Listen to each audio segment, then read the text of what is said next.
نبی علیه السلام مبارک فرمایل جریج په بني اسرائیل کې یو لوی عابد د الله سره یو لوی تعلق ټول شپه او ورځ په عبادت کې مصروف او مشغول د الله نه چې به دعا کوله هغه دعا به الله پاک قبل ولا دا جریج په عبادت خانه کې او عبادت کو مور ایران आवाज ورته کو یا جریج دې په عبادت باندې ولاړ دی سوچ وکړو چیرې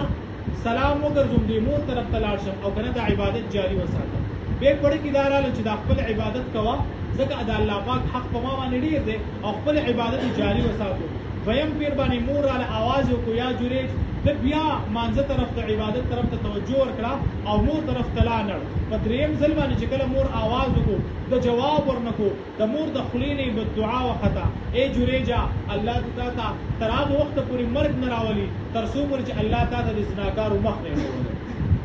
خیریه وشوه مور لاړه وخت تیرېدو یو وخت راغی چې په دغه علاقه کې یو زنانه زنا وکړه او دا هغه زنا نه معشوم پیدا شو چې کله معشوم پیدا شو خبره بادشاہ ته رااله بادشاہ دا زنانه ته پوښتنه کو دا معشوم د چا نه شوی او دا معشوم د چا دی هغه زنانه وی جی دا معشوم د جریج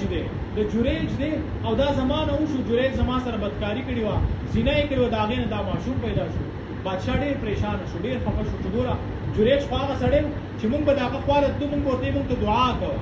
خلکو بخپل بچي غلب وستل او د په شانتي نیکان جوړ شي بادشاہ حکم وکړ لاړ شي جریج حاضر کړي خلکو چې خبره واوري چې جریج دا کار کړي په منډه خلک لاړل د ټول نه اول د جریج عبادت خانه ورانه کړه وی په وهارو ټکول باندې جریج د بادشاہ دربار ته راوستو چې کله د جریج د بادشاہ په دربار کې ودرول شي بادشاہ ته جریج دا زنانه چې کوم خبره کوي دا خبره رښتیا ده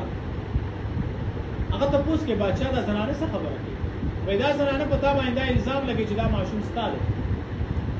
جریج هغه زنانه ته وکتل وای دا خبره ته کې هغه وی او دا خبره زده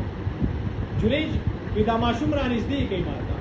د معشوم په سینه باندې لاس کې خو وای خپلار دي څوک دی هغه معشوم چې د غیږي معشوم دی د پیدایش یو سورج شوی خبرې شورې کړې زما پلان کې شپن کې دی چې کله بادشاہ او نوکرانو او د دربار د خلکو دا خبره واوري دا ټول په توبو باندې شو په معافي باندې شو جریج ته مونږ ته معافي وکړه مونږ بستا عبادت خانه د سرو جوړ کو مونږ بستا عبادت خانه برابر کو او دې د سرو د جوړولو ضرورت نشته زما عبادت خانه غشن د خاور ګلو جوړه کړي تاسو ته ګناه نشته دا زما د مور خیری ماته الله قبول کړي چې زما مور ماته خیری کړی وي چې ای جریجا تر هغه وخت پورې الله تعالی مرګ نه راولي تر څو چې الله تعالی د زناکارو مخ نه کولې بیا هغه خیری قبول شي ماته الله د زناکار مخ کولې یاد ساتئ کومور پلار دعا وکي دا دعا هم ډیره زر قبليږي او کومور پلار په دعا وکي دا په دعا هم ډیره زر قبليږي په دنیا کې دا ډیر ګناهونه دي چې دا ډیر ګناهونو سزا الله پاک په دنیا کې نه ورکوي بلکې هغه سزا الله پاک آخرت ته ساتي خو یاد ساتئ د مور پلار نافرمانی